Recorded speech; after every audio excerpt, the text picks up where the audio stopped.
પર. હરે કૃષ્ણ, દંડવત પ્રણામ.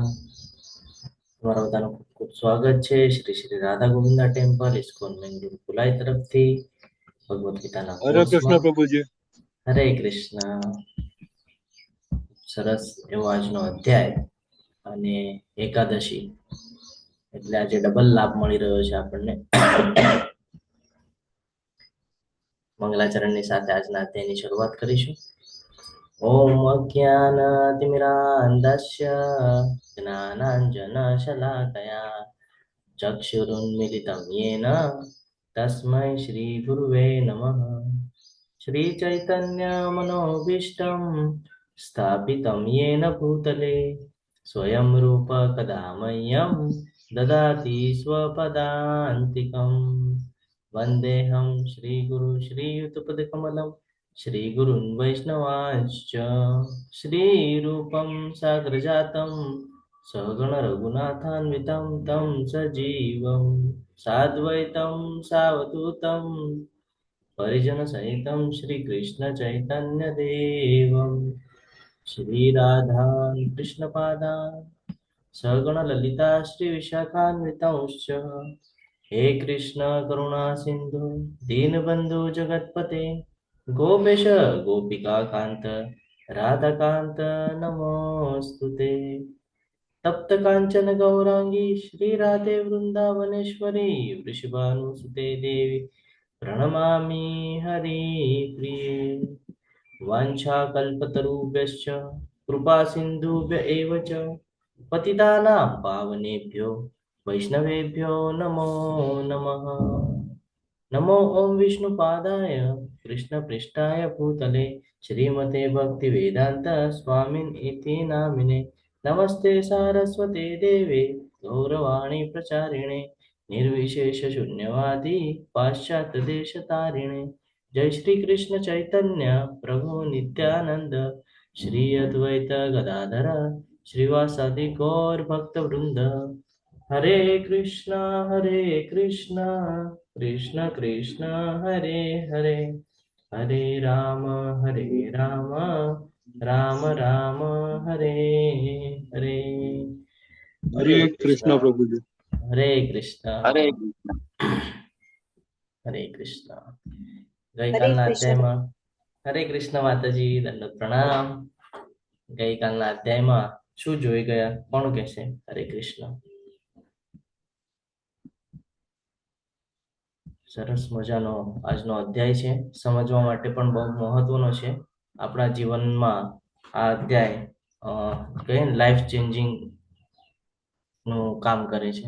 જોઈ માતાજી, બોલો હરે કૃષ્ણ. હરે કૃષ્ણ પ્રભુજી.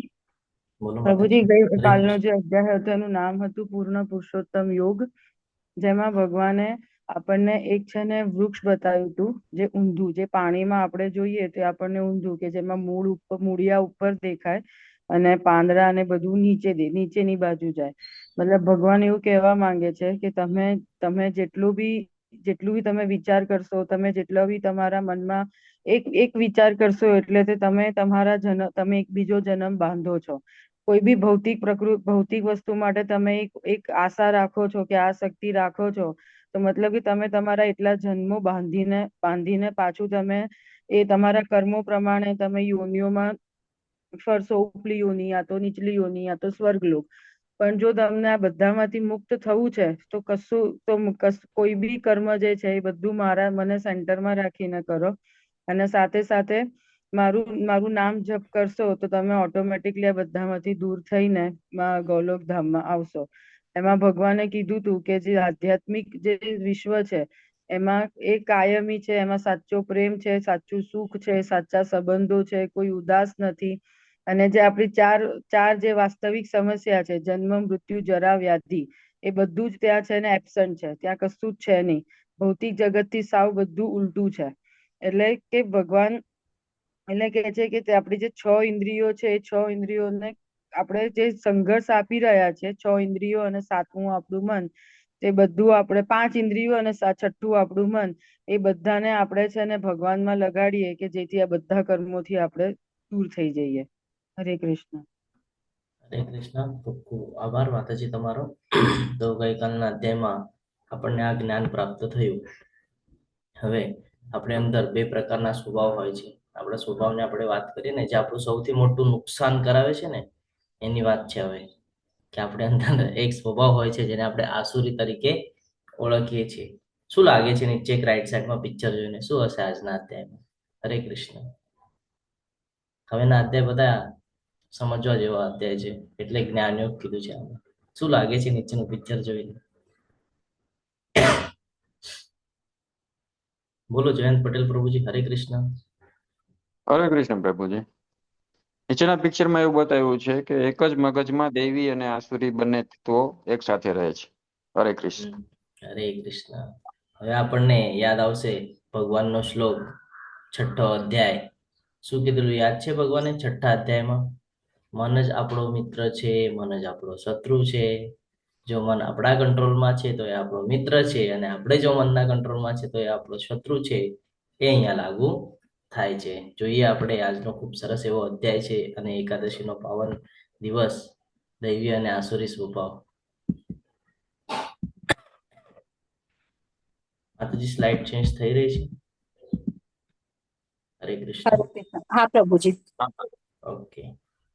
શ્રી ભગવાન વાચ અભયમ સત્વ સંશુદ્ધિ જ્ઞાન યોગ વ્યવસ્થિતિ દાનમ દમશ્ચ યજ્ઞશ્ચ સ્વાધ્યાયસ્તપ આર્જવમ.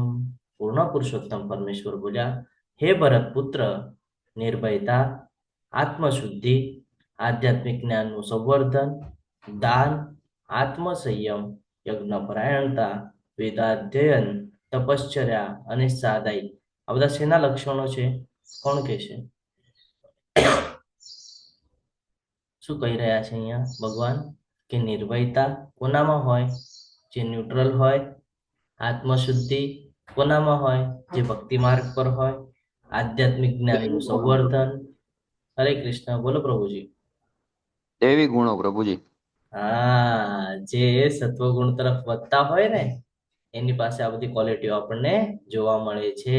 આત્મસંયમ, પોતા ઉપર કંટ્રોલ, યજ્ઞ પરાયણતા, વેદોનું અધ્યયન, તપશ્ચર્યા. હવે અહીંયા તપશ્ચર્યા પણ ઘણા બધા પ્રકારની જોવા મળશે આપણને. અને સાદાઈ. તો આ જેટલા પણ ગુણો છે, આ બધા સાત્વિક અને શુદ્ધ ગુણો કહેવામાં આવે છે. કારણ કે આ શું કરે છે? આ કોઈ દિવસ આપણું પતન થવા દેતું નથી, અને આપણને ઉચ્ચતર લોક પ્રાપ્ત થવા માટે મદદરૂપ થાય છે. જ્યારે કે અહીંયા આપણે જોઈએ અહિંસા, સત્યતા, ક્રોધ વિહીનતા, ત્યાગ, શાંતિ, છિદ્રાન્વેષણમાં અરુચિ, જીવ માત્ર પર દયા, નિર્લોભીપણું, સૌમ્યતા, લજ્જા અને નિશ્ચય. આ જે કાંઈ પણ ગુણો છે, આ બધા આપણા જીવનમાં મહત્વનો પાર્ટ ભજવે છે. શું છે? મહત્વનો પાર્ટ ભજવે છે. જેમાં તેજ, ક્ષમા, ધૈર્ય, પવિત્રતા, ઈર્ષાથી મુક્તિ, મનની ઈચ્છાથી મુક્તિ, આ સર્વ દિવ્ય ગુણો છે કે જે દૈવી પ્રકૃતિ વાળા દેવતુલ્ય પુરુષોમાં જોવા મળે છે. અહીંયા ભગવાન આપણને સમજાવી રહ્યા છે કે આ ક્વોલિટી આપણા અંદર હોય છે, બસ આપણે આને વિકસિત નથી કરતા. આપણે આને કહીએ ને કે ચાલના નથી આપી રહ્યા. તો એ કયા બધા ગુણો છે? નિર્ભયતા, આત્મશુદ્ધિ, આધ્યાત્મિક જ્ઞાનનું સંવર્ધન, દાન, આત્મસંયમ, યજ્ઞપરાયણતા, વેદોનું અધ્યયન, તપશ્ચર્યા, વાણી, મન, શરીર, આ બધાનું તપ. તપશ્ચર્યા એટલે સાદાઈ, બરોબર ને? ન્યુટ્રલ રહેવાની વાત જે ભગવાન આપણને કહેતા હતા. પછી અહિંસા, સત્યતા. હંમેશા ધ્યાનમાં રાખવાનું છે કે આપણે જે પ્રમાણે કર્મ કરીએ છીએ એ પ્રમાણે આપણને ફળ પ્રાપ્ત થાય છે. આગળ છે ક્રોધ વિહીનતા, ત્યાગ. શેનો ત્યાગ કરવાની વાત કરે છે? હરે કૃષ્ણ. શેનો ત્યાગ? હવે આપણે 16મા અધ્યાયમાં છીએ. આસક્તિઓનો. ભૌતિક જગત સાથે આસક્તિ જે આપણે રાખીએ છીએ ને, એનો ત્યાગ કરવાનો છે. આપણે અહીંયા દુઃખાલયમાં ફસાયેલા છે, અને અહીંયાથી આપણે બહાર નીકળવાનું છે. જ્યારે આપણે એમાંથી બહાર નીકળવા માટે પ્રયત્ન કરશું તો આપણા મનને શાંતિ મળે છે. પછી આગળ કીધું છે જીવ માત્ર ઉપર દયા, સમદર્શિન. બધા શ્લોક હવે અહીંયા રિપીટ થઈ રહ્યા છે ઇનડાયરેક્ટલી. સમદર્શિન, બધાની સમાન નજરે જોવાનું. જીવ માત્ર ઉપર દયા, નિર્લોભીપણું. લોભ, કામ અને ક્રોધ એ શું છે? માયાના ઓલા છે એ આપણને પતન તરફ લઈ જાય છે. એટલે કે છે નિર્લોભીપણું, સૌમ્યતા. હંમેશા સૌમ્યતા રાખશો તો શાંતિ પ્રાપ્ત થશે. નિશ્ચય, આપણે અર્જુનજી દ્વારા સમજવાનો પ્રયત્ન કર્યો હતો કે આપણા દ્રઢ નિશ્ચય હોવા જોઈએ કે આપણને કરવું શું છે, આપણે છીએ ક્યાં અને આપણે જવાનું ક્યાં છે, એની માટેનું આપણને જ્ઞાન પણ પ્રાપ્ત હોવું જોઈએ. એની પછી કીધું છે તેજ, ક્ષમા, ધૈર્ય, પવિત્રતા. પવિત્રતા એટલે શું? અહીંયા કોણ કહે છે પવિત્ર? શેનાથી પવિત્ર રહેવાની વાત કરી છે? શરીરથી કે શેનાથી પવિત્ર રહેવાની વાત થઈ રહી છે? હરે કૃષ્ણ. હરે કૃષ્ણ પ્રભુજી. હરે કૃષ્ણ. મન, ક્રમ અને વચનથી. વાહ, હરિ બોલ. બહુ મહત્વનું છે કે આપણે હંમેશા શરીરથી પવિત્ર રહેવાનો પ્રયત્ન કરતા હોય છે, પણ આપણા જે કર્મ છે, આપણું જે મન છે, અને આપણે પવિત્ર રાખતા નથી. આગળ કીધું છે ઈર્ષ્યાથી મુક્તિ. ઈર્ષ્યા ભાવ રાખ્યો એટલે તો આપણે ફરી પાછા અહીંયા પૃથ્વી ઉપર આવેલા છીએ. તો ઈર્ષ્યા ભાવથી મુક્તિ થશે તો જ આપણે ભગવત પ્રાપ્તિ કરી શકશું. અને બીજું શું? તો કે મનની ઈચ્છા. કારણ જે પ્રમાણે મનુષ્યનું મન કે છે એ પ્રમાણે જો મનુષ્ય ચાલે તો એ હંમેશા એને પતન તરફ લઈ જાય છે ને? એટલે મનમાં જે ઈચ્છા થાય છે એનાથી મુક્તિ. આ સર્વ ગુણોને દિવ્ય ગુણો કહેવામાં આવેલું છે, કારણ કે આ તમારું કોઈ દિવસે પતન થવા નથી દેતું. અને આ દૈવી ગુણો કહેવામાં આવે છે કે જે તમને ઉપર ઉચ્ચતર લોકમાં લઈ જવા માટે મદદ કરે છે, જેને દૈવી પ્રકૃતિ વાળા દેવતુલ્ય પુરુષોમાં જોવા મળે છે. એટલે એવું નથી કે આ ક્વોલિટી આપણામાં નથી, આ ક્વોલિટી આપણામાં પણ છે, આપણે એને વિકસિત નથી કરી રહ્યા, કારણ કે આપણે અજ્ઞાનતાથી ભરેલા છીએ. આગળ કે છે હવે કે આસુરી ગુણો કોને કહેવાય, જેમાં આપણે બધા પડેલા છીએ એ. હે પાર્થ, દંભ, દર્પ, અભિમાન, ક્રોધ, કઠોરતા તથા અજ્ઞાન, આ બધું આસુરી પ્રકૃતિ વાળા માણસોના ગુણો છે. એટલે એવું નથી કે આ અલગ મનુષ્ય છે અને ઓલા અલગ મનુષ્ય છે. એક જ મનુષ્યની અંદર આ બંને ગુણ જોવા મળે છે. ફરક એટલો જ છે, જેવી રીતે માયાદેવી ના અંદર રસ્સીખેંચ ચાલે છે કે કોક વાર સત્વ ગુણ વધારે તો કોક વાર તમો ગુણ વધારે તો કોક વાર રજો ગુણ વધારે. તો એ જ પ્રમાણે આપણા શરીરના અંદર આપણે જે આત્મા વાસ કરી રહ્યો છે એને આ બધું ભોગવવું પડે છે. શેના બેઝ પર? આપણા આ સ્વભાવના બેઝ પર, કે આપણે કેવી રીતે વર્તન કરી રહ્યા છીએ. એટલે આ બહુ મહત્વનું છે કે એક જ મનુષ્યના અંદર બંને બાબતો છે, ઓળખતા શીખવાની છે અને એમાં ધીરે ધીરે ચેન્જીસ લાવવાનો છે. જ્યારે ચેન્જીસ લાવશો ત્યારે તમને ખબર પડશે કે તમને કેટલી શાંતિ પ્રાપ્ત થઈ રહી છે. અહીંયા બે અલગ અલગ પિક્ચર બતાડેલા છે, તમારે જોઈને કહેવાનું છે કે શું દર્શાવી રહ્યા છે. અત્યારે જે ટોપિક ચાલે છે એના પર છે. હરે કૃષ્ણ. કોણ કહેશે? હરે કૃષ્ણ. દૈવી અને આસુરી પ્રવૃત્તિઓ બતાડેલી છે. લેફ્ટ સાઈડમાં છે શું કરી રહ્યા છે? હેલ્પ કરી રહ્યા છે નિસ્વાર્થ ભાવે. હરે કૃષ્ણ. બોલો પ્રભુજી. લેફ્ટ સાઈડમાં જે ચિત્ર છે એ મદદ કરે છે નિસ્વાર્થ ભાવે, એટલે એ દૈવિક ગુણ છે. અને બાજુમાં છે રાઈટ સાઈડમાં એ દંગા કરે છે, તોફાનો કરે છે, એ આસુરી પ્રકૃતિ છે. હરે કૃષ્ણ. એ આસુરી પ્રકૃતિ છે એના પરથી આપણે બે બાબતો સમજી શકીએ છીએ કે અત્યારે ભૌતિક જગતમાં તો નુકસાન કરે જ છે, પણ એની આગળની ગતિનું પણ એ નુકસાન કરે છે. કારણ કે એનાથી જેટલા લોકોના જીવ જાય છે અથવા તો જેટલા લોકોને ત્રાસ થાય છે એ દરેકના હૃદયમાં ભગવાન વાસ કરે છે. ઇનડાયરેક્ટલી તમે એમને ત્રાસ આપી રહ્યા છો અને તમે કર્મના બંધનમાં બંધાઈ રહ્યા છો. એટલે ફરી પાછું તમે તમારા પતનનું કારણ નિશ્ચિત કરેલું છે. જ્યારે કે લેફ્ટ સાઈડના પિક્ચરમાં નિસ્વાર્થ ભાવે સેવા કરતા એક માતાજી નજરે ચડે છે આપણને. આપણે હોઈએ તો આપણે શું કરીએ છીએ? આપણે આવી રીતે આપણને પણ આવી કોઈ સિચ્યુએશન દેખાય છે, આપણે ત્યાંથી નીકળી જઈએ છીએ. આગળ આવશે દાન કોને કરવું જોઈએ, કેવું કરવું જોઈએ, કઈ જગ્યાએ કરવું જોઈએ, આ બધું પણ આપણને જ્ઞાન પ્રાપ્ત થશે. કારણ કે એ પણ આપણને કર્મના બંધનમાં બાંધી શકે છે જો નિસ્વાર્થ ભાવે નહીં કરીએ તો. પાછું એ સામેવાળા વ્યક્તિને જરૂરી છે કે નહીં એ બધું પણ જોવું જરૂરી છે. આપણને એવું લાગે કે સામેવાળાને આપણે મદદ કરી દઈએ, પણ વેલ્યુ એની જે ઇમ્પોર્ટન્સી છે એ કેટલી છે એ જાણવું જરૂરી છે. આ બધું આપણને ભગવદ્ ગીતામાંથી જ્ઞાન પ્રાપ્ત થાય છે. તો આપણામાં જ દૈવી ગુણોનો વિકાસ કેવી રીતે કરવો અને આપણામાં જે રાક્ષસી જે આસુરી પ્રવૃત્તિઓ છે એને કેવી રીતે આપણે હરાવી શકીએ છીએ? કોણ કહેશે? હરે કૃષ્ણ. બંને આપણા અંદર જ છે. બંને ગુણો કેવી રીતે આપણે એના પર વિજય પ્રાપ્ત કરી શકીએ? રાક્ષસી ગુણોને હરાવી ને દૈવી ગુણોને વિકસિત કેવી રીતે કરવા? હા, જોઈ માતાજી, બોલો. હરે કૃષ્ણ. પહેલું તો છે ને ભગવાન આપણે એટલે ભગવાનની શરણમાં જવું જોઈએ. બીજું કે આપણે જે સાચા ગુરુની શરણમાં જવું જોઈએ. ગુરુ શિષ્ય પરંપરાથી આપણે સાચું જ્ઞાન મેળવવું જોઈએ અને ગુરુ જે પ્રમાણે કે એ પ્રમાણે આપણે એને ફોલો કરવું જોઈએ. હરે હરિ કૃષ્ણ. બોલ. હરે કૃષ્ણ. ફોલો કર્યા વગર આ બધું થશે નહીં. જ્ઞાન આપણે પ્રાપ્ત કરી લેશું, ગુરુનો આશ્રય લઈ લેશું, પણ જો એના ઉપર આપણે ચાલશું નહીં, તો ભગવાને અર્જુનને કીધેલું, મારું કામ ખાલી શું છે? તને કહેવાનું, રસ્તો બતાડવાનો. યુદ્ધ તો તારે જ કરવું પડશે. એમને જ કરવા લગાડ્યું ને યુદ્ધ. જ્યારે કે ભગવાન કૃષ્ણ પોતે આપણને વિરાટ સ્વરૂપ દેખાડે છે ત્યારે કહે છે કે મેં બધાને મારી નાખ્યા છે, પણ નિમિત્ત બનાવ્યું ને એને. સેમ એસ આપણી માટે પણ લાગુ થાય છે. આપણે આપણી ગતિ સુધારવી હશે તો આપણને એની માટે વર્કઆઉટ કરવું પડશે. કોઈ બીજા વર્કઆઉટ નહીં કરે. આપણને ભગવાને જ્ઞાન પહોંચાડી દીધું છે આપણા સુધી, બધું સમજ આપી દીધી છે. હવે આપણે એને ડેવલપ કરવાનું છે, કારણ કે યુદ્ધ આપણે કરવાનું છે આ ભૌતિક જગતમાં જે કંઈ છે એની સાથે, અને અહીંયાથી બહાર નીકળવાનું છે. ખૂબ સરસ ઉદાહરણ અહીંયા આપ્યું છે. આ દરેક વ્યક્તિના જીવનમાં લાગુ થાય છે અને આના ઉપરથી ઘણું બધું સમજાય છે. શું બતાડ્યું છે ખબર છે આ બંને પિક્ચરમાં આપણને? બહુ મહત્વનું પિક્ચર છે. હરે કૃષ્ણ. અહીંયા લેફ્ટ સાઈડનું પિક્ચર જો આપણે જોઈએ તો ઘણા બધા, એક ટોકરીના અંદર હું સફરજન મૂકું અને એમાં એક ખરાબ સફરજન મૂકી દઉં, તો કાળાંતરે શું થશે? એ બાકીના સફરજનને પણ ખરાબ કરી નાખશે. એટલે બધા એની સાથે ખરાબ થઈ જશે, છે ને? અને રાઈટ સાઈડના પિક્ચરમાં બતાડ્યું છે કે કચરાની ટોપલી છે, એમાં જાસ્મીનનું ફૂલ નાખી દેવામાં આવે છે, તો કાળાંતરે એવું થાય છે કે કચરાનો જે સુગંધ છે,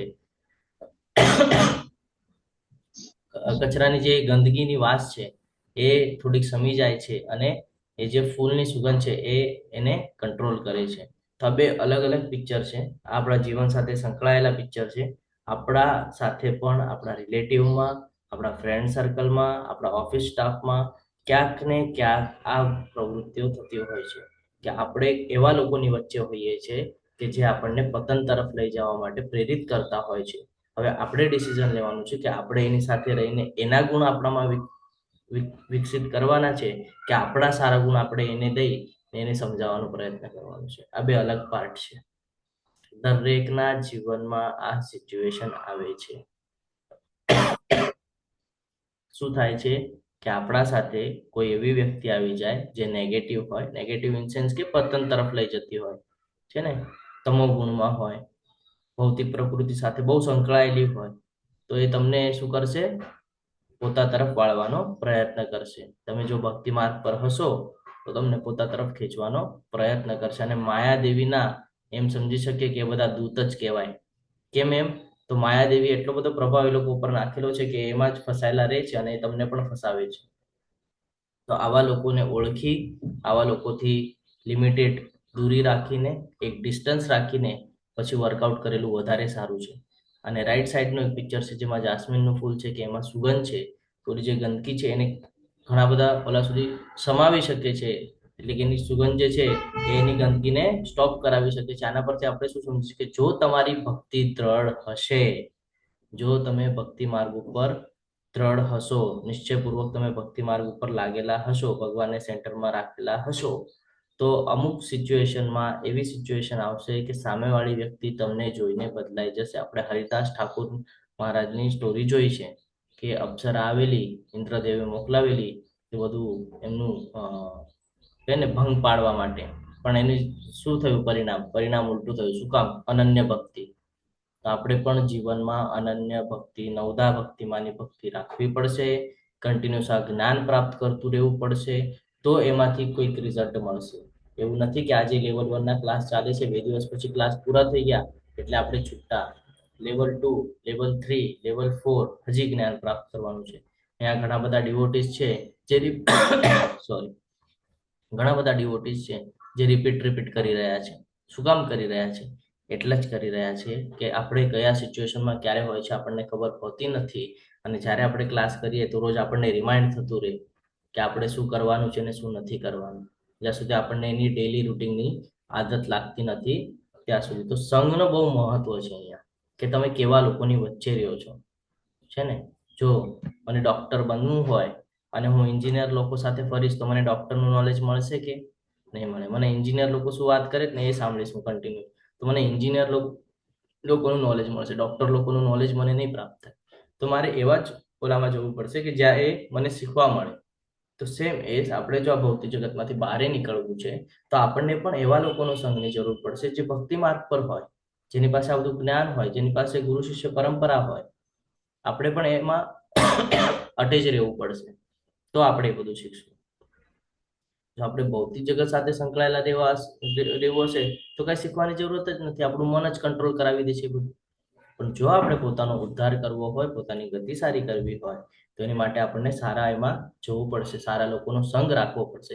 તો સંઘનો બહુ મોટું નિર્ણય હોય છે કે સંઘ કેવો છે એના ઉપર તમારું ડિસિઝન થાય છે કે તમે સારા કર્મો કરશો કે ખરાબ કર્મો કરશો.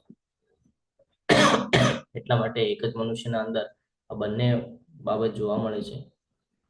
આપણે સિલેક્ટ કરવાનું છે કે આપણે આમાંથી કોનો સાથ દેવાનો છે. લેફ્ટ સાઈડનો એક પિક્ચર છે, રાઈટ સાઈડનો એક પિક્ચર છે. તો શું લાગે છે તમને? હરે કૃષ્ણ. હરે કૃષ્ણ. કોનો સાથ આપશો તો કેવું રિઝલ્ટ આવશે? હરે કૃષ્ણ પ્રભુજી. હરે કૃષ્ણ પ્રભુજી, બોલો. આમાં કહેવાય કે જેવો સંગ હશે એવો રંગ મળશે. સંગ તેવી અસર ને સંગ તેવો રંગ ને સોબત તેવી અસર. હરી બોલ. કે આપણે જો એવા લોકોમાં રહેશું જે ભૌતિક પ્રકૃતિ સાથે સંકળાયેલા છે તો એ પણ આપણને ભૌતિક પ્રકૃતિમાં મિક્સ કરી નાખશે. જ્યારે કે આપણે આટલું બધું જ્ઞાન પ્રાપ્ત કર્યા પછી ભૌતિક પ્રકૃતિમાં ફસાઈએ તો ભગવાને એને મૂર્ખ કીધો છે, કારણ એની પાસે આ બધું જ્ઞાન છે. બધી વાસ્તવિકતા સમજ્યા પછી પણ જો એ પોતાનો ઉદ્ધાર નથી કરવા માંગતો તો એનું પતન જ કહેવાય છે.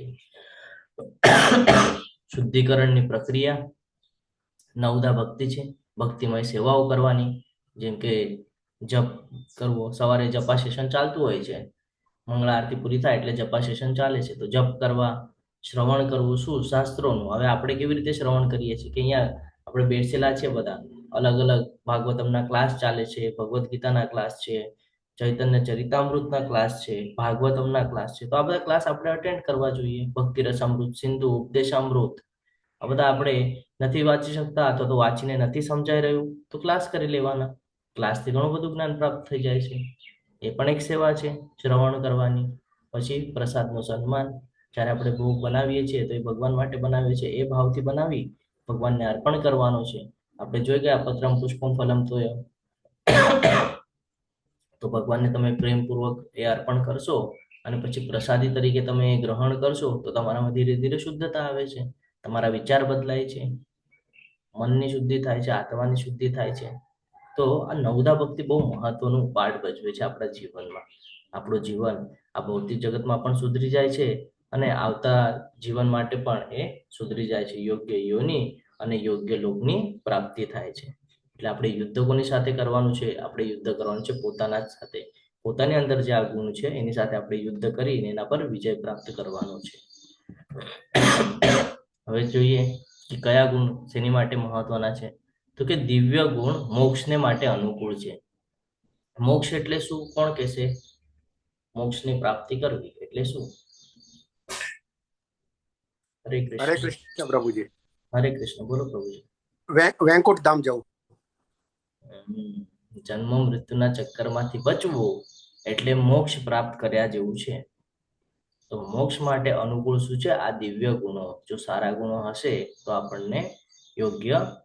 હા, અરુણા માતાજી બોલો. હરે કૃષ્ણ. હરે કૃષ્ણ પ્રભુજી. પ્રભુજી, હરે. મોક્ષ અને મુક્તિ બંને અલગ ચીજ છે ને? એમાં શું તફાવત છે પ્રભુજી?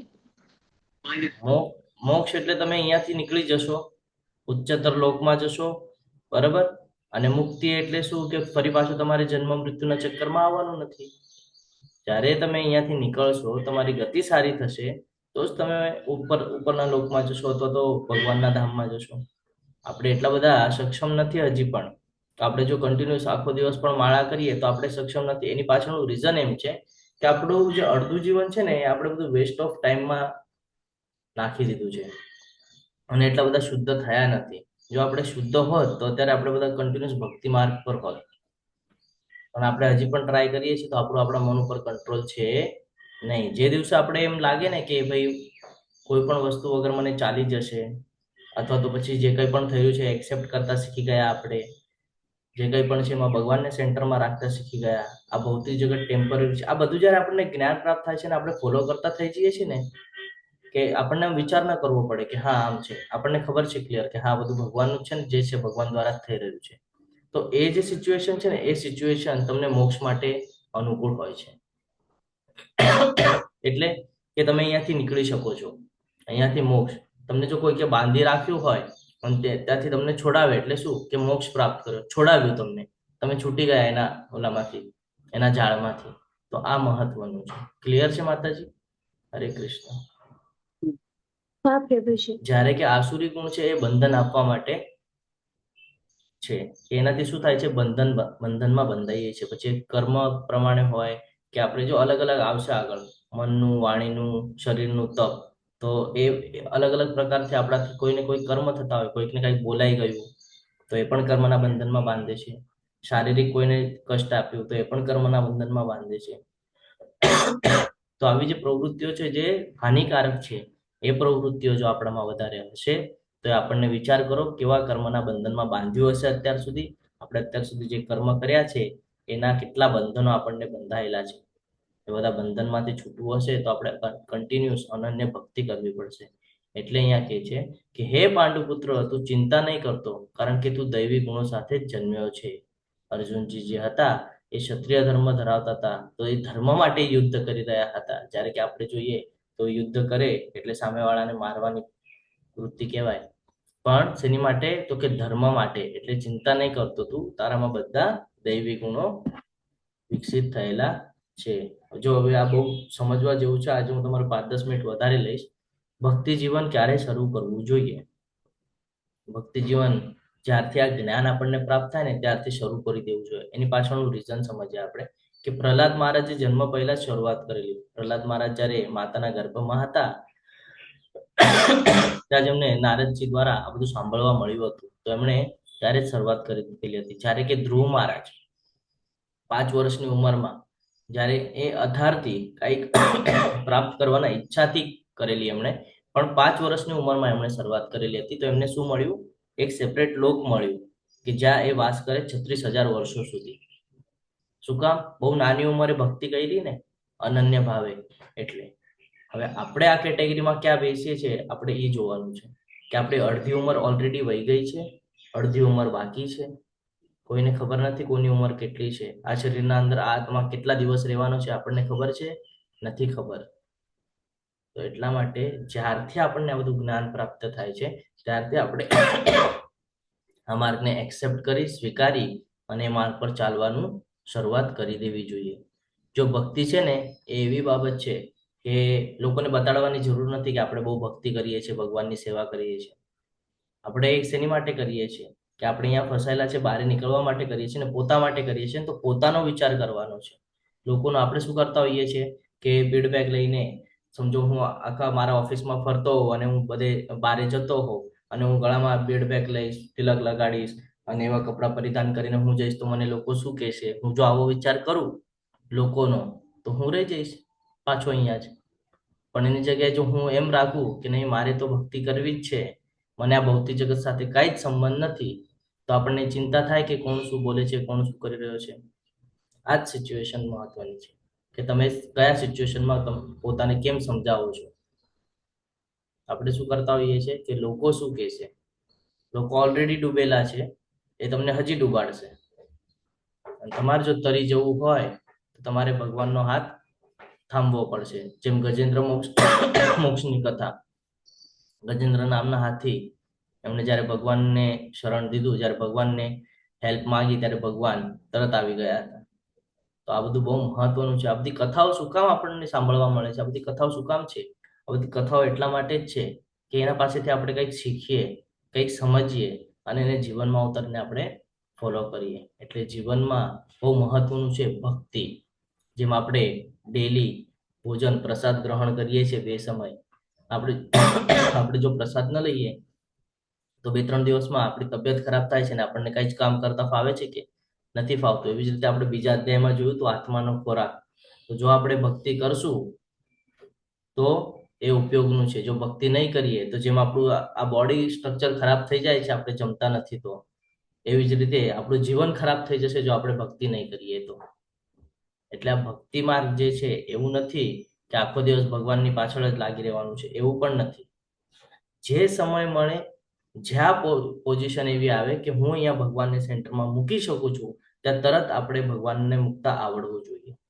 ફોર એક્ઝામ્પલ કે હું ઓફિસ જાઉં છું, બરાબર, હવે હું ત્યાં કેવી રીતે ભગવાનને મૂકી શકું? તો હું જ્યારે મારા સ્ટાફ સાથે વાત કરતો હોઉં કે કોઈ એવી સિચ્યુએશન માને એ લોકોને સમજાવ્યું હોય તો હું એ પ્રમાણે એ લોકોને સમજાવીશ. શાસ્ત્રોના નિયમ પ્રમાણે હું સમજાવીશ. શાસ્ત્રોમાં શું ઉલ્લેખ છે એ પ્રમાણે હું સમજાવવાનો પ્રયત્ન કરીશ. બીજી તો ઘણી બધી બાબતે હું સમજાવી શકું, પણ જ્યારે હું શાસ્ત્રોના નિયમથી સમજાવીશ તો એ પતનનું કારણ નહીં થાય. બીજી બાબત એટલે મેં ભગવાનના શરણની વાત કરીને સમજાવ્યું છે, જે એના હિતનું છે. તો આ બહુ મહત્વનું છે. આ કર્મના બંધનમાં તમને બાંધશે પણ નહીં. અને જ્યારે હું મહિનો પૂરો થશે, મારી જ્યારે સેલેરી આવશે તો હું શું કરીશ? સૌથી પહેલા એમાંથી અમુક પાર્ટ જે મેં મહેનતનું કમાવેલું છે એ મહેનતમાંથી, કારણ અહીંયા જે કાંઈ પણ મને મળી રહ્યું છે ભગવાન દ્વારા મળી રહ્યું છે, તો મારું પ્રથમ કર્તવ્ય એ છે કે મારે એમાંથી અમુક પાર્ટ ભગવાનને રીતે આપવો જોઈએ, કારણ ભગવાનને એના ભક્ત બહુ પ્રિય છે. અને આપણે જોઈએ છે કે ઘણી બધી એવી સંસ્થાઓ છે જે આપણે દાન પૂન કરતા હોઈએ છીએ, પણ પછી આપણને વાસ્તવિકતા ન્યૂઝ દ્વારા સામે આવે કે ત્યાં શું ચાલી રહ્યું છે. આ બધી બહુ મહત્વની બાબતો છે, નાની નાની બાબતો. જો જીવનમાં બહુ મોટું પરિવર્તન નથી કરવાનું, આપણે નાની નાની બાબતો આપણે શીખી જશું ને તો ધીરે ધીરે પરિવર્તન એની મેળે થઈ જશે. આજે તમે જેવા છો 1 વર્ષ પછી તમે એવા નહીં રહ્યો. કેમ? તો તમે આ બધું ફોલો કરશો. 1 વર્ષ પછી તમારા પર કોઈ હાવી નહીં થઈ શકે. કેમ? કારણ કે તમારા મનને ખબર છે શું સિચ્યુએશન છે, આપણે કોણ છે, ભગવાન કોણ છે, આપણે અહીંયા શું કરી રહ્યા છે. આ તમામ પ્રકારના આપણને જો જ્ઞાન પ્રાપ્ત થાય ને આપણે ફોલો કરતા થઈ જઈએ તો આ સંસારમાં, સમગ્ર સંસારમાં એવું કોઈ જ અસ્તિત્વ નથી ધરાવતું જે તમારા પર હાવી થઈ શકે કે જે તમને આ પતન તરફ લઈ જઈ શકે, જ્યાં સુધી તમે નહીં ઈચ્છો. આ ભગવદ્ ગીતા દ્વારા શીખવા મળે છે કે જ્યાં સુધી તમે પોતે નથી ઈચ્છતા ત્યાં સુધી તમારું પતન કોઈ નથી કરી શકતું. જે દિવસે તમે છોડી દો છો કે હવે મારાથી નહીં થાય, એ દિવસે તમે પતનના માર્ગ ઉપર ચાલો છો. અને આ જ સક્સેસનું મહત્વનો મંત્ર છે. આજ નથી આપણે સમજી શકતા. એટલે જ્યારથી આપણને આ બધું જ્ઞાન પ્રાપ્ત થાય છે ત્યારથી આપણે ભગવાનની ભક્તિ શરૂ કરવી જોઈએ. આ લાઈફ સાયકલ છે, આપણે બીજા અધ્યાયમાં શીખી ગયા છીએ કે જન્મ અને મૃત્યુ એ આ શરીર માટે છે, આત્મા માટે નથી. આપણે ધ્યાન આત્માનું રાખવાનું છે ત્યારે કે આપણે ધ્યાન શરીરનું રાખતા હોય છે. તો આ લાઈફ સાયકલ છે, આ ચક્ર ફર્યા જ કરવાનું છે. આપણે આજે આ શરીરમાં છીએ, આવતા એમાં કયા શરીરમાં હશું આપણને ખબર નથી, પણ જો આપણા કર્મ સારા હશે, જો આપણે ભક્તિ માર્ગ ઉપર હશું તો 100% એવી સિચ્યુએશન આવશે કે આપણે કોઈ સારી યોનિમાં, કોઈ સારા લોકમાં આપણે વાસ કરતા હશું. 6 લાયકાતો જેનો આપણને ગર્વ હોય છે: સંપત્તિ, શિક્ષણ, સુંદરતા, કઠોરતા, યુવા અને સારો પરિવાર છે ને. સંપત્તિ, આપણે જ્યારે આ શરીરને ત્યાગીએ છીએ ત્યારનું સિચ્યુએશન યાદ કરો. ભેગા લઈ જઈએ છીએ સંપત્તિ, આખું જીવન આપણે પૈસા કમાવામાં લગાડી દઈએ છીએ, ત્યારે કે આપણે સાથે કાંઈ જ નથી લઈ જતા આમાંથી. તો આપણો જે સમય છે આપણે શેમાં વ્યર્થ કર્યો? સંપત્તિમાં. અત્યારે જે શિક્ષણ મળે છે એ ભૌતિક જગત સાથેનું શિક્ષણ આપણને પ્રાપ્ત થાય છે. એ શિક્ષણ પણ આપણે પ્રાપ્ત કરીએ છીએ. ભૌતિક જગતમાં આપણે જે કાંઈ પણ કરી રહ્યા છે એ શિક્ષણના બેઝ પર કરી રહ્યા છે, પછી આધ્યાત્મિક હોય કે ભૌતિક હોય. અત્યારે જે શિક્ષણ આપવામાં આવે છે આ બધું ભૌતિક શિક્ષણ આપવામાં આવે છે, જે આપણને કર્મના બંધનમાં બાંધે છે, ઈચ્છા પ્રવૃત્ત કરવા માટે કાર્યરૂપ થાય છે અને આપણે એમાં ફસાઈએ છીએ. એના પછી છે સુંદરતા. તો સુંદરતા પણ એક સમય સુધી ઉપયોગની છે, જે આપણને ફસાવે છે ઇન્દ્રિય તૃપ્તિ માટે થઈને. તો એ સુંદરતા પણ લિમિટેશન છે. અમુક સમય ગયા પછી એની પણ વેલ્યુ 0 થઈ જાય છે ને. એટલે હંમેશા ધ્યાનમાં રાખવાનું છે કે આ બધા આપણા ડિસએડવાન્ટેજ છે જે આપણે ઓળખી નથી શકતા ભૌતિક જગતમાં. આપણે યુવા હોઈએ તો આપણને લાગે કે અરે હું બહુ સુંદર દેખાઉં છું, આપણે આપણા શરીરનું બહુ ધ્યાન રાખીએ, વાળ છે, આપણા સ્કિન છે ને, બધા એની બહુ આપણે કાળજી લેતા હોઈએ. પણ આવી જ કાળજી જો આપણે ભક્તિમાં રહીને લઈએ તો એ મહત્વનું છે કે હું મારા શરીરને ભગવાનના કામમાં લગાડું. તો આ બધું બહુ મહત્વનું છે. પરિવાર, આપણે બધા પરિવાર કરતા હોય છે, જ્યારે કે આપણે વાસ્તવ જોયું કે સાચું સંગઠન શું છે, તો કે મારો અને ભગવાનનો સંબંધ છે, મારે ભગવાનનો વિચાર કરવાનો છે. કારણ કે આપણે બીજા અધ્યાયમાં ચિત્રકેતુ મહારાજની કથા પણ જોઈ ગયા છે કે આત્મા જ્યારે ફરીથી એમાં આવે છે તો એને કહે છે કે બેટા મારે તારી સાથે વાત કરવી છે, તો કે તમે મારા કયા જન્મના પિતા છો? મારા તો અસંખ્ય જન્મ થયા છે. તો આ બાબત આપણે સમજી શકતા નથી. આ જ પ્રોબ્લેમ છે આપણો, કે આપણે એને એક્સેપ્ટ નથી કરી શકતા. જે દિવસે એક્સેપ્ટ કરી લેશું ને કે આપણે આ ભૌતિક જગતમાં એકલા આવ્યા છીએ ને એકલા જ જવાના છીએ, એ દિવસે તમે પોતાનો વિચાર કરશો. પોતાનો એટલે આત્માનો વિચાર કરશો કે આત્માનો ગતિ સારી થાય એ માટે હું અત્યારે પ્રયત્નશીલ છું. આ ભૌતિક જગત સાથે તમે ડિટેચમેન્ટ ત્યારે જ કરી શકો છો જ્યારે તમે એક્સેપ્ટ કરો છો. જે લોકો આસુરી હોય છે તેઓ જાણતા નથી કે શું કરવું જોઈએ અને શું ન કરવું જોઈએ. તેઓમાં નથી પવિત્રતા, નથી ઉચિત આચરણ કે નથી સત્ય જોવા મળતું. કે ઘણા બધા આપણે એવા લોકો જોઈએ છે કે એટલા બધા ભૌતિક જગત સાથે સંકળાયેલા હોય છે કે લોકોને એ જ નથી સમજાતું કે આપણે છીએ કોણ અને આપણે શું કરવું જોઈએ.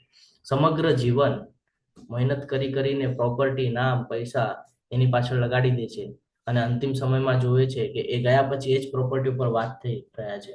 તો એ પણ કર્મના બંધનમાં જ બાંધીને ગયું ને, કે તમે એવી રીતે કરીને રાખ્યું કે જેનાથી આવતી પેઢી એની માટે ઝઘડા કરી રહી છે. કોના લીધે ઝઘડા થયા? તમારા લીધે. કેમ? તો તમે આટલું બધું વસાવી રાખ્યું. જ્યારે કે ભગવાને શું કીધું છે કે 2 સમય ખાવા અને થોડુંક રહેવા મળે એમાં સંતોષ માનવાનો છે. જે મળે એમાં સંતોષ માનવો આપણે પાછલા અધ્યાયમાં જોઈ ગયા છે. તો પછી આપણે વધારેની અપેક્ષા શું કામ કરતા હોઈએ છીએ, જે પછી આપણા પતનનું કારણ થાય છે. એટલે જે આપણે કરીને પણ રાખીએ છીએ કે આવતી પેઢી જો એનું નષ્ટ કરી નાખે તો એ પણ કર્મના બંધનમાં બાંધે છે. એટલે અહીંયા કહે છે કે આસુરી પ્રવૃત્તિ જાણતી નથી કે શું કરવું જોઈએ અને શું ન કરવું જોઈએ. એનામાં નથી ઉચિત આચરણ, નથી સત્ય જોવા મળતું કે નથી પવિત્રતા. તેઓ કહે છે કે આ જગત મિથ્યા છે, તેનો કોઈ આધાર નથી અને તેનું નિયમન કોઈ ઈશ્વર દ્વારા થતું નથી. તેમનું કહેવું છે કે તે કામેચ્છાથી ઉત્પન્ન થયેલું છે અને કામ સિવાય તેનું બીજું કોઈ જ કારણ નથી. ભૌતિક જગતમાં એટલા બધા સંકળાયેલા રહે છે કે વાસ્તવિકતા ઓળખી શકતા નથી અને શાસ્ત્રોને સમજી શકતા નથી. કે છે આ બધું એવું કાંઈ નથી. આપણે પાછળ એકવાર સાંભળ્યું હતું કે એમ કહેવામાં આવતું કે એક મોટો સ્ફોટ થયો અને પૃથ્વીનું નિર્માણ થયું. સ્ફોટ થાય તો નિર્માણ થાય કે વિનાશ થાય? હરે કૃષ્ણ. હરે કૃષ્ણ પ્રભુજી, વિનાશ થાય. તો પછી તો સાયન્સ વાળા તો એમ કહેતા હતા કે એક મોટો સ્ફોટ થયો અને પૃથ્વીનું નિર્માણ થયું. સ્ફોટ થાય તો વિનાશ થાય. તો એટલા માટે કહે છે કે એ લોકો સમજી જ શકતા નથી આ સૂચન. અને હવે અત્યારે એ લોકો એ પોઈન્ટ ઉપર આવ્યા છે કે જે ઓમનો અવાજ છે એ સૂર્યના એમાંથી જે વોઇસ ક્વોલિટી નીકળે છે તો ઓમનો અવાજ સંભળાય છે. નક્ષત્ર જે છે આ બધું હવે કેલ્ક્યુલેશન આવી રહ્યું છે. આ તો બધું પહેલા શાસ્ત્રમાં આપી દીધેલું છે આપણને. એવો નિષ્કર્ષનું અનુગમન કરીને આસુરી લોકો જેમને આત્મજ્ઞાન ખોઈ દીધું છે અને જેઓ બુદ્ધિહીન છે એવા બિન ઉપયોગી અને ભયાવહ કાર્યોમાં પ્રવૃત્ત હોય છે, જે સંસારનો વિનાશ કરવાને માટે હોય છે. પોતાનું તો પતન કરે જ છે પણ સાથે સાથે સમગ્ર સંસારમાં પણ આ પતનનો માર્ગ ફેલાવીને જાય છે. ઘણા બધા લોકો છે એવા. આપણે નામ નહીં લઈએ પણ ઘણા બધા સંપ્રદાયના સાધુ સંતો આપણે જોયા છે. આપણે ભગવદ્ ગીતા દ્વારા સમજ્યા કે સાધુ કોને કહેવાય, ધીર પુરુષ કોને કહેવાય, એની ક્વોલિટી પણ જોઈ ગયા છે આપણે. અને ઘણા બધા સંપ્રદાયમાં આપણે જોઈએ છીએ કે સાધુ સંત પોતે જ નશાના આહારે હોય છે ને, અલગ અલગ પ્રકારે ઇન્દ્રિય તૃપ્તિના સાધનો કરતા હોય છે. તો શું એ યોગ્ય છે? એ તો પછી ભૌતિક જગત સાથે સંકળાયેલા છે. એટલે આ બધી બાબતો બહુ સમજવી જરૂરી છે કે તમે તમારા ઇન્દ્રિયને ખુશ કરવા કરતા તમે એવું કર્મ કરો કે જેનાથી ભગવાન ખુશ થાય. તો તમને સારું ગતિ મળશે, તો તમને જ્ઞાનની પ્રાપ્તિ થશે, તો તમને એ પોતા પાસે બોલાવશે. નહીં તો તમારી માટે તો આવા 14 લોક ભગવાને નિર્માણ જ કરીને રાખ્યા છે કે જો આપણે કોઈ પણ પ્રકારનું એવું કર્મ કરશું કે આ 14 લોકમાં ક્યાંક ને ક્યાંક આપણને મૂકવામાં આવશે. સારા કર્મ કર્યા તો ઉપાડીને ઉપર મૂકશે, પાછા એ કર્મના ફળ ભોગવાઈ ગયા એટલે પાછું ઉપાડીને નીચે. હવે આપણે જોવાનું છે કે આપણે ઉપર નીચે કરવું છે કે એક જ વારમાં ઉપર પહોંચી જવું છે ભગવાનના ધામમાં અને 14 લોકમાં શું ચાલી રહ્યું છે જોવું છે. હવે આ જિજ્ઞાસા આપણામાં હોય તો આપણે ભક્તિ માર્ગમાં દ્રઢ થઈએ અને ભક્તિ માર્ગ પર આગળ જઈએ. નહીં તો પછી આવી આસુરી લોકોની જેમ બુદ્ધિહીન થઈને બિનઉપયોગી અને ભયાવહ કાર્યમાં પ્રવૃત્ત રહે છે કે ભાઈ મારે બહુ ભોગવવા છે, ઇન્દ્રિય તૃપ્તિના સાધનો બધા વિકસાવવા છે. અહીંયા કે છે કે મિથ્યા અહંકાર કોને કહેવાય? તો કે બળ, ઘમંડ, કામ અને ક્રોધ છે ને. કામ, ક્રોધ અને લોભ આ નરકના દ્વાર કીધા છે. શેના દ્વાર કીધા છે? નરકના. કોને? કામ, ક્રોધ અને લોભ. જ્યારે તમે ક્રોધમાં હો છો તો ન બોલવા જેવા શબ્દો બોલીને તમે કર્મના બંધનમાં બંધાઈ જાઓ છો. લોભ તમને હંમેશા ખોટા કર્મ તરફ લઈ જાય છે, બંધનમાં બાંધી દે છે ને. અને કામ એટલે વાસના, એ પણ તમને કર્મના બંધનમાં બાંધે છે, જેનાથી શું થાય છે? તમારું પતન થાય છે. એટલે આ કીધું છે કામ, ક્રોધ અને લોભથી મોહિત થઈને આસુરી મનુષ્યો પોતાના શરીરમાં તથા બીજાઓના શરીરમાં સ્થિત પૂર્ણ પુરુષોત્તમ પરમેશ્વરની ઈર્ષ્યા કરે છે તથા વાસ્તવિક ધર્મની નિંદા કરતા રહે છે. શિશુપાલ ખૂબ સરસ ઉદાહરણ છે અહીંયા. કોઈને ખબર છે શિશુપાલનું? હરે કૃષ્ણ. કોણ હતા શિશુપાલ? નથી હરે ખબર કૃષ્ણ કોઈને? પ્રભુ. હરે કૃષ્ણ. બોલો માતાજી. ભાઈના દીકરા હતા. એના ભાઈના દીકરા હતા, પણ ઈર્ષ્યા ભાવ એટલો બધો હતો ને, તો એ એમને ન બોલવા જેવા વેણ બોલતા હતા. ભગવાને એમને 99 વખત માફ કર્યા અને કીધેલું પણ હતું કે હું 99 વાર માફ કરીશ, પછી હું માફ કરીશ નહીં. એટલે એક લિમિટ આપી હતી. અહીંયાથી આપણે શીખવાનું છે ભગવાન પાસેથી કે પેશન્સ. આપણી સાથે પણ ખરાબ વ્યવહાર થતા હોય છે, આપણી સાથે પણ ઉલટી સીધી બાબતો થતી હોય છે, આપણે પેશન્સ ખોઈ દઈએ છીએ ને આપણે રિપ્લાય દઈએ છીએ, એને કહે છે ક્રોધ. તો અહીંયાથી પેશન્સ શીખવા જેવા છે કે એક સમય સુધી ભગવાને લિમિટ આપી, એ લિમિટ સુધી સહન કર્યું, અને જ્યારે 100મી વખતે બોલ્યા ત્યારે સુદર્શન ચક્રને આદેશ આપી એ સીધું છેદ કરી નાખ્યું અને ધડ અને માથું બંને અલગ કરી નાખ્યું. તો આ મહત્વનું છે કે પેશન્સ હોવા જરૂરી છે, જે આપણામાં હોતા નથી. આપણે પેશન્સ રાખી શકતા નથી, એટલે આપણને ક્રોધ આવે છે અને ક્રોધના લીધે પછી આપણે પતનના કાર્ય તરફ આગળ વધતા હોઈએ છીએ અને પોતાને કર્મના બંધનમાં બાંધતા હોઈએ છીએ. તો આ બહુ મહત્વનું છે, આ સમજવું જરૂરી છે. પેશન્સ જીવનમાં બહુ જરૂરી છે. આપણને એમ લાગે કે આટલા સમયથી મારા જીવનમાં દુઃખ જ છે, બરાબર ને? આપણને ખબર છે આપણે પાછલા જન્મમાં શું કર્મ કર્યા છે. થઈ શકે એ કર્મનું ફળ આપણે અત્યારે ભોગવી રહ્યા છીએ. એક સમય આવશે જ્યારે આ જે ખરાબ કર્મો છે એના ફળ ભોગવીને થઈ જશે, તો સારા કર્મોના ફળ પણ તો ભોગવવા મળવાના છે. તો એ કેમ આપણે પેશન્સ રાખતા નથી? એ કેમ આપણે વિચાર કરતા નથી કે અત્યારે જે થઈ રહ્યું છે આ ખરાબ કર્મના ફળ છે, એ અત્યારે ભોગવી રહ્યો છું અને હવે પછી આગળ સારા કર્મના ફળ ભોગવીશ. તો અત્યારથી જ હું જો ભક્તિ માર્ગ પર હોઈશ તો મારી આવતી સિચ્યુએશન પણ કઈક એવી હશે કે જેમ પાછલા જન્મમાં મારા ખરાબ કર્મના ફળ હું અત્યારે ભોગવી રહ્યો છું, તો આ જન્મમાં હું ભક્તિ કરીશ તો આવતા જન્મમાં હું એનું ફળ ભોગવીશ. તો આપણે એમ વિચાર નથી કરતા. આપણે શું વિચાર કરીએ કે નહીં, અહીંયા છું ને તો અહીંયા જ બધું ભોગવી લઉં. પાછા આગળ જઈને ઘણા બધા લોકોનું કેવું એવું હોય કે આગળનું કોણે જોયું છે ને, એવું ઘણા બધાનું હોય કે એકવાર મૃત્યુ થઈ ગયું પછી આગળનું કોણે જોયું. આગળનું એ જ જોઈ શકે જેને અત્યારે ભક્તિ કરેલી હોય, નહીં તો કઈ ખબર પડે એમ નથી પછી.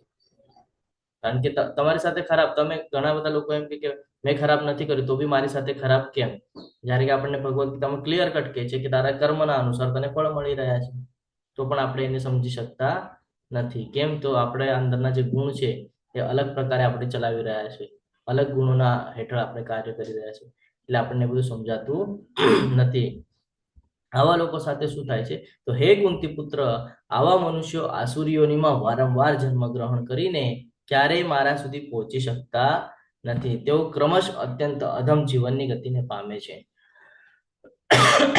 એ જ અહીંયા સમજાવી રહ્યા છે કે શું થાય છે આવા લોકોનું? હંમેશા પતન થાય છે, કોઈ દિવસે મારી પાસે આવી શકશે નહીં. ઘડે ઘડે જન્મ મૃત્યુના ચક્કરમાં ફસાયા કરશે. આ નરકના 3 દ્વાર છે, કામ, ક્રોધ અને લોભ. દરેક શાણા મનુષ્યએ તેમનો ત્યાગ કરવો જોઈએ, કારણ કે તેમનાથી આત્માનું પતન થાય છે. તો પતન માટે આ 3 પોઈન્ટ બહુ મહત્વના છે કે વાસના, ક્રોધ જે કર્મના બંધનમાં બાંધે છે, વાસના પણ આપણને પતન તરફ લઈ જાય છે, અને લોભ કે બધું પ્રાપ્ત કરવાની જે આપણી ઈચ્છા છે એ પણ આપણને નરકના દ્વાર તરફ લઈ જાય છે. કારણ જ્યારે લોભ થાય છે ત્યારે આપણે શામ, દામ, દંડભેદનો ઉપયોગ કરીએ છીએ અને કેમ પણ એ મેળવવાનો પ્રયત્ન કરીએ છીએ. એ સમયે આપણે વિચાર કરતા નથી કે એનાથી 4 લોકોનું આપણે નુકસાન કરીએ છીએ કે કોઈકને તકલીફ થશે કે આ ખોટો રસ્તો છે. આપણે કશું જ વિચાર કરતા નથી, આપણે સાધન મેળવવા માટે પ્રયત્ન કરતા હોય છે. તો કામ, ક્રોધ અને લોભ આ ત્રણેય નરકના દ્વાર કીધા છે. હવે આપણે અહીંયા જોઈએ તો આપણને ખબર પડશે. દરેક યુગમાં ચાલી આવે છે, દરેક યુગમાં છે. તો દ્રૌપદી તરફ વાસના. આ શું હતું? પતનનું કારણ. થઈ ગયું પતન, આપણે બધાએ જોયું. શું થાય છે અંતિમમાં? 5 પાંડવો વિજય થાય છે અને આ લોકો નષ્ટ થાય છે. ગુસ્સો રાખ્યો હતો, ભાઈ ભાઈ હતા તો પણ ગુસ્સો હતો. શેની માટે? તો રાજ્ય મેળવવા માટે. હસ્તિનાપુરનું જે લોભ રાખ્યો હતો, તો શું થયું? એ લોકોનું પતન થયું છે. તો આપણામાં પણ આ ખામીઓ છે કે આપણી ઇન્દ્રિયો પૂર્ણ નથી. આપણે પણ વારે વારે ભૂલ કરતા હોઈએ છીએ. ક્યારે પણ આપણે ભ્રમિત થઈ જતા હોઈએ છીએ. કોઈ વસ્તુ જોઈ જઈએ તો આપણે એમાં ભ્રમિત થઈ જઈએ, ભ્રમમાં મુકાઈ જઈએ છીએ. અને પછી આપણી જે વૃત્તિઓ હોય છે કેવી હોય છે? અન્યને છેતરવાની, કે મને બધું જોઈએ છે, સામેવાળાને નહીં મળે તો ચાલશે પણ મને જોઈએ, હું ટોપ પર જોઈએ, મારી પાસે બહુ પૈસા જોઈએ, મને લોકોએ વેલ્યુ આપવી જોઈએ, મને સન્માન આપવું જોઈએ. આવી બધી ઈચ્છાઓ આપણે રાખતા હોઈએ છીએ અને એના લીધે જ આપણે પાછા આ જન્મ મૃત્યુના ચક્કરમાં ફસાઈએ છીએ. સતયુગમાં જુદા જુદા ગ્રહો ઉપર આ થયું હતું. દૈવી અને આસુરી ગુણોની જો આપણે વાત કરીએ તો વરાદેવ અને હિરણ્યકશ્યપના ભાઈ છે ને, એ બંને વચ્ચે યુદ્ધ થયું અને કોણ જીત્યું? તો કે દૈવી શક્તિ જીતી ગઈ. ત્રેતાયુગમાં જુદા જુદા દેશમાં, સમજો આ કેવી રીતે છે. પેલા અલગ અલગ ગ્રહો ઉપર હતું, બરાબર. પછી જુદા જુદા દેશમાં રામ અને રાવણ. ત્રેતાયુગ આપણને બધાને ખબર છે, રામાયણ, બરાબર. રાવણનો વધ કર્યો તો. જ્યારે કે રાવણ એ શંકરજીના ભક્ત હતા તો પણ એનો વધ થયો. શું કામ? આ જ ભાવના લીધે, છે ને, કામ, ક્રોધ અને લોભ. એના લીધે એનું પતન થયું. અહંકાર આવી ગયો અને પછી અહંકાર આવ્યા પછી ભગવાને એનું પતન કર્યું. એના પછી હમણાં જ આપણે દ્વાપરયુગ જોયો. દ્વાપરયુગમાં એક જ પરિવારની અંદર આવી ગયું બંને વસ્તુ, કે ભાઈ ભાઈ છે તો પણ એકબીજા સાથે દૂજા ભાવ, છે ને. અને પછી ધર્મ માટે યુદ્ધ થયું અને દ્વાપરયુગમાં પાંડવોનો વિજય થયો, ધર્મની જીત થઈ. અને કૌરવો આટલી મોટી સેના સહિત હતા, મોટા મોટા યોદ્ધાઓ એમાં હતા, તો પણ એ હારી ગયા. કેમ હારી ગયા? કારણ કે લોકોની પ્રવૃત્તિ એવી હતી, નરકના દ્વાર તરફ લઈ જવા વાળી, એટલે બધા હારી ગયા. અત્યારે તો એનાથી આગળ આવી ગયા આપણે કલિયુગમાં. આપણો જન્મ કલિયુગનો છે. એક જ વ્યક્તિની અંદર બંને ગુણો છે. ધીરે ધીરે આપણે જોઈએ તો આ ગુણો આપણા અંદર આવી ગયા. હવે પહેલા તો અલગ અલગ હતા, અલગ અલગ ગ્રહ ઉપર, અલગ અલગ દેશમાં, અલગ અલગ કહીએ ને ફેમિલીના અંદર, અલગ અલગ માણસોના અંદર. હવે તો દરેકના અંદર આ બંને ગુણો છે. તો આપણે જ આપણા સાથે યુદ્ધ કરવાનું છે અને આ ગુણોમાં આપણે જે આસુરી ગુણો છે એને હરાવવાના છે અને જે દૈવી ગુણો છે એને વિકસિત કરવાના છે. એ આપણા ઉપર ડિપેન્ડ છે. ફરીથી જોઈએ આપણે. સતયુગમાં વરાદેવ એ દૈવી ગુણો સાથે હતા અને દાનવ એ હિરણ્યક્ષ જે આસુરી ગુણો છે એનું રિપ્રેઝન્ટેશન કર્યું જુદા જુદા ગ્રહ ઉપર. ત્રેતાયુગમાં ભગવાન શ્રી રામ અને રાવણ અલગ અલગ દેશમાં. દ્વાપરયુગમાં પાંડવો અને કૌરવો એક જ કુટુંબની અંદર. અને અત્યારે કલયુગ ચાલુ છે, જેના અંદર આપણે જોઈએ તો નમ્રતા, અન્યને મદદ કરવી અને સહનશીલતા આ દૈવી ગુણો છે. જ્યારે કે ક્રોધ, લોભ, ઈર્ષ્યા અને વાસના આ આપણા અસુરી ગુણોમાં આવે છે અને એક જ વ્યક્તિની અંદર જોવા મળે છે. હવે અહીંયા એક ક્વેશ્ચન પૂછે છે, તો ભગવાન એનો આન્સર આપે છે કે હે કુંતી પુત્ર, જે મનુષ્ય નરકના આ 3 દ્વારોથી બચી ગયેલો હોય છે તે આત્મ સાક્ષાત્કાર માટે કલ્યાણકારી કામ કરે છે અને પછી ક્રમશ પરમ ગતિને પામે છે. શું કહે છે અહીંયા? કે જે આ 3 પોઈન્ટથી બચી જાય છે, શીખી જાય છે કે આને કેમ ઓળખવું અને નથી કેવી રીતે બચવું, એ આત્મ સાક્ષાત્કાર માટે, એટલે પોતાની ઉન્નતિ માટે એ એવા કાર્ય કરે છે જેનાથી એ પરમ ગતિને પ્રાપ્ત કરે છે, ઉપરના લોકમાં જાય છે, ઉપરના યોનિમાં જાય છે ને. મનુષ્યમાંથી દેવી યોનિમાં જઈ શકે, દેવીથી પછી બ્રહ્માજી પણ બની શકે છે. ક્વોલિટી ઉપર ડિપેન્ડ કરે છે તમે શેમાં બેસો છો, કયા ક્રાઇટેરિયામાં બેસો છો, છે ને. આપણે સ્કૂલ ને કોલેજમાં જોતા હતા કે જે સારા હોશિયાર લોકો હોય એની ઉપર ઘણી બધી જવાબદારીઓ આપવામાં આવતી અને જે ન હોય એ લોકોને એવી રીતેની કામ સોંપવામાં આવતા, બરાબર. તો આપણે પણ જો સારા ગુણ સાથે પોતાને વિકસિત કરશું, ગતિ સારું કરશું, તો આપણને આગળ સારી જવાબદારીઓ પ્રાપ્ત થશે, થઈ શકે છે. ઉપરના લોકમાં જશું ત્યાંનું કંઈક સંભાળવા મળી શકે છે. જેમ અર્જુનજીને કીધેલું કે સમગ્ર સૃષ્ટિનું તું ભોગ ભોગવીશ રાજા તરીકે, છે ને. તો એવી રીતે સારા કર્મો કરશે તો સારું મળશે, કારણ ફળ તો મળવાનું છે. ભગવાને કીધું છે આ નિયતિ છે. ભગવાન આને ડ્રો કરીને રાખેલું છે કે તું આમ કરીશ તો આ નિશ્ચિત છે, આમાં કઈ જરૂર થવાનું નથી. આપણે અમરીશ મહારાજની કથા જોઈ ગયા કે એમણે ઉગ્ર થઈ અને શ્રાપ આપીને ઓલું કર્યું તો સુદર્શન ચક્ર તરત એમના પાછળ લાગી ગયું. પછી જયારે અમરીશ મહારાજ પાસે જઈને માફી માંગી છે ત્યારે તો એ જયારે જતા હતા, ભાગતા હતા, જયારે કે બ્રહ્માજી પાસે જાય છે, પછી વિષ્ણુ ભગવાન પાસે જાય છે, તો એ શું કીધું એમને, શું કહેવામાં આવેલું એમને કે કર્મનું બંધન છે, બધાને કર્મના હિસાબથી ફળ મળશે, આ નિયતિ છે, આ કોઈ દિવસે ચેન્જ થવાની નથી. ભગવાન પોતે પણ કહે છે ભગવદ્ ગીતામાં, શું કહે છે, હું અહીંયા છું, હું ચાહું તો હું 1 સેકન્ડમાં બધું કરી શકું, પણ હું પણ અહીંયા શું બતાડી રહ્યો છું, હું નિષ્કામ કર્મ કરી રહ્યો છું. હું બતાડું છું કે આવી રીતે કર્મ કરીને પણ અહીંયા આ ભૌતિક જગતમાં રહી શકાય છે. ભગવાન એ સમજાવવા માંગે છે કે તમે પણ ભૌતિક જગતમાં છો, તમે પણ એ પ્રમાણે રહી શકો છો, પણ તમારે નિશ્ચિત કરવું પડશે કે તમે રહેવા માંગો છો કે નહીં. તો સમગ્ર જગતમાં આપણી માટે તો ઘણી બધી ઓપોર્ચ્યુનિટી આપેલી છે ભગવાને, બસ આપણે એને તક લઈ નથી શકતા, આપણે સમજી શકતા નથી, અને આપણે પતન તરફ પોતે જ પોતાને વધારતા હોઈએ છીએ. કેવી રીતે? તો અહીંયા તો ગૂગલ એટલે ભગવાન સમજીએ છીએ. કાંઈ પણ સર્ચ કરવું હોય તો આપણે ગૂગલ ઉપર જઈએ. હવે ગૂગલની સિસ્ટમ એવી છે કે એક તો છે ભૌતિક જગતમાં, ભૌતિક જગતની વસ્તુ, અને માણસોએ જેને બનાવેલું છે. તો થાય છે એવું કે મેં મારા વિચાર નાખ્યા હોય, તમે તમારા વિચાર નાખ્યા હોય, અમુક લોકો એના વિચાર નાખ્યા હોય. હવે જ્યારે હું ગૂગલ ઉપર જઈને સર્ચ મારીશ તો મને 10 પ્રકારની ભગવદ્ ગીતાઓ દેખાશે. મારે કાંઈ ગોતવું હોય ભગવદ્ ગીતાનું તો એમાં 10 પ્રકારની ભગવદ્ ગીતા દેખાશે. હવે એમાંથી હું શું કરીશ, હું 2-3 ભગવદ્ ગીતા વાંચીશ, એમાંથી જે મારા મનને લાગશે ને, જે મારા મનના અનુકૂળ હશે, એને હું એક્સેપ્ટ કરી લઈશ કે હા આ ભગવદ્ ગીતા ઓકે છે. કેમ? તો એ મારા મન પ્રમાણે કહે છે ને એટલે. કારણ કે બધાને શું પસંદ હોય, પોતાના મન જેવું થાય ને, બધાને એ જ પસંદ હોય. મનના વિરુદ્ધમાં કોઈ જાય ને એ પસંદ ન હોય. આના ઉપરથી આપણે એક પોઈન્ટ સમજીએ. આપણે લાસ્ટમાં ચર્ચા કરશું આ વિષય ઉપર. તો આ કલયુગમાં આપણે શું કરીએ છીએ, શાસ્ત્રોમાં વિશ્વાસ રાખતા નથી, શાસ્ત્રોનું પઠન કરતા નથી, શાસ્ત્રોનું જ્ઞાન પ્રાપ્ત કરતા નથી, અને શાસ્ત્રોના અનુકૂળ આપણે ચાલતા નથી. આપણે કોના અનુકૂળ ચાલીએ છીએ? ગૂગલના. તો ગૂગલ આપણને ભરમાવાનું કામ કરે છે, ભ્રમિત કરવાનું કામ કરે છે. માયાદેવીના પ્રભાવમાં એનો પણ બહુ મોટો હાથ છે.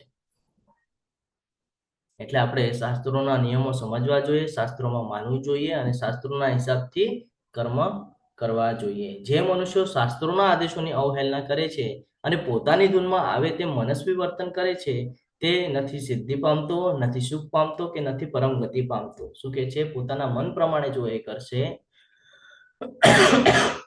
જો અહીંયા 4 ઓલા બતાડ્યા છે, આપણા જે 4 રેગ્યુલેટિવ પ્રિન્સિપલ્સ છે ને ઇસ્કોનના, અહીંયા બતાડેલા છે. કયા 4 છે? કોણ કહેશે? હરે કૃષ્ણ. હરે કૃષ્ણ. જો અહીંયા લખેલું છે કે ન ખાવા જેવી વસ્તુઓ ખાવી, જેમ કે માંસ, પછી ગેમલિંગ એટલે જુગાર રમવો છે ને, નશો કરવો, અને વ્યભિચાર કરવો. હા, તો આ 4 બાબત આપણા પતનનું સૌથી મોટું કારણ બને છે. આપણે નથી સમજી શકતા. જ્યારે કે આપણે આ 4 બાબત કરીએ છીએ તો આપણે એટલા બધા કર્મના એમાં બંધાઈ જઈએ છીએ કે આપણે પોતાને આમાંથી કોઈ દિવસે ઉપર લાવી શકશું નહીં. અને એ જ આપણે લેફ્ટ સાઈડના શ્લોક દ્વારા સમજાવવાની પ્રયત્ન કરેલો છે કે પોતાના ધૂનમાં આવે મનસ્વી વર્તન જો કરીએ તો કોઈ દિવસે સિદ્ધિ પ્રાપ્ત નહીં થાય, ને ઉપરના લોકમાં તો જશે જ નહીં. અહીંયા જીવન જીવી રહ્યો છે તો અહીંયા પણ સુખી નહીં રહે, અને કોઈ દિવસે ગતિ એની સારી નહીં થાય. એટલે એની જે યોનિ છે એ નીચેની યોનિ પ્રાપ્ત કરશે, કોઈ દિવસે સારી યોનિમાં આવશે નહીં. જો એ નશો કરશે, વ્યભિચાર કરશે, જુગાર રમશે, અથવા તો ન ખાવા જેવી બાબતો ખાશે તો. આ 4 પોઈન્ટ મહત્વના છે એટલા માટે. અને આ 4 બાબત આપણને લોભ અને ક્રોધમાં નાખે છે, એટલે આનાથી બચવા કીધું છે. તેથી મનુષ્યોએ શાસ્ત્રોના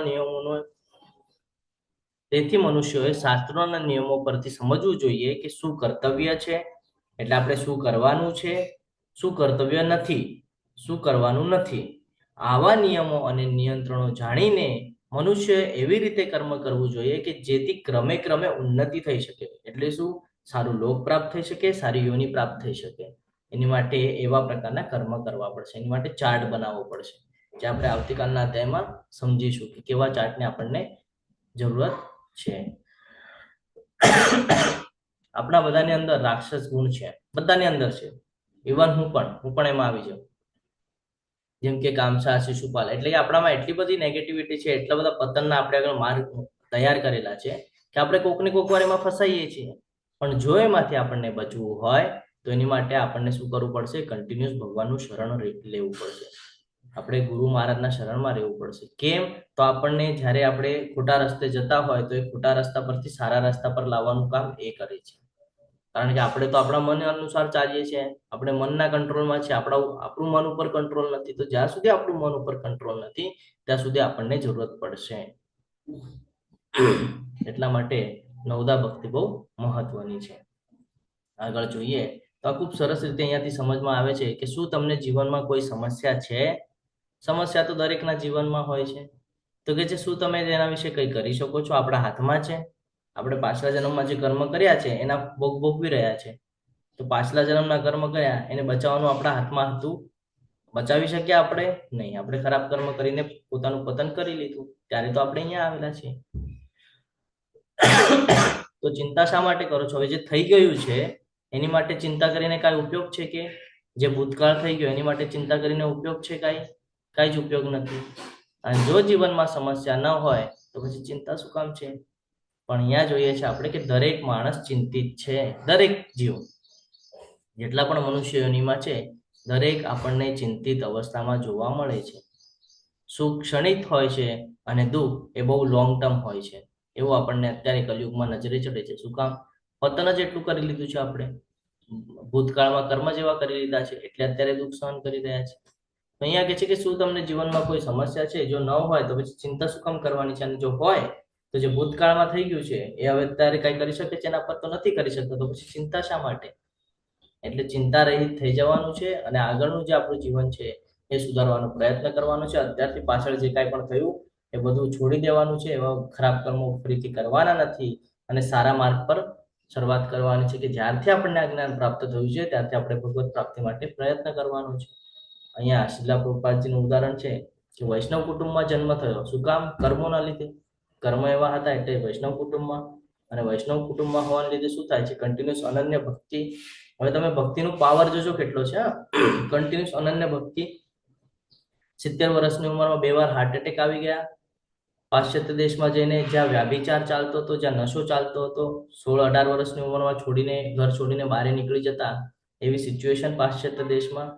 ત્યાં જઈને પ્રસાદી ભગવાનની ઓલી કરી, ભગવાનના શાસ્ત્રોનું બધું ત્યાં સમજાવી ને જે આપણે સમજવું જોઈએ એ બધું એ લોકોને ત્યાં સમજ્યું અને એ લોકો ઇસ્કોનમાં ફટાફટ જોડાઈ ગયા.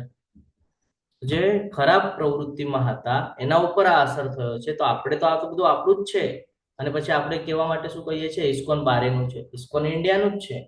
પણ ઇન્ડિયાના લોકો એને એક્સેપ્ટ ન કરી શક્યા ને માનસિકતાના લીધે, એટલે બહારના દેશના લોકો હાવી થઈ ગયા. જ્યારે જો ભગવદ્ ગીતામાં પણ એક વાત કીધી છે,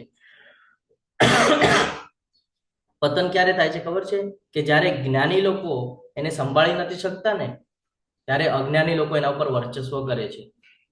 જ્ઞાની લોકો જ્યારે આ બધું સમજી શકતા નથી, સંભાળી શકતા નથી, ત્યારે અજ્ઞાની લોકો એના ઉપર વર્ચસ્વ ગાજવે છે. આ એ જ સિચ્યુએશન છે કે આપણે આ બધું સમજી શક્યા નહીં એટલે આ લોકો આપણા ઉપર વર્ચસ્વ કર્યું. આપણે જો અત્યારે ભક્તિ માર્ગ પર આગળ હોત તો બધું ઇન્ડિયામાં વધારે હોત બારે કરતા, પણ આપણે એ સમજી શકતા નથી. આ આપણી માનસિકતા છે.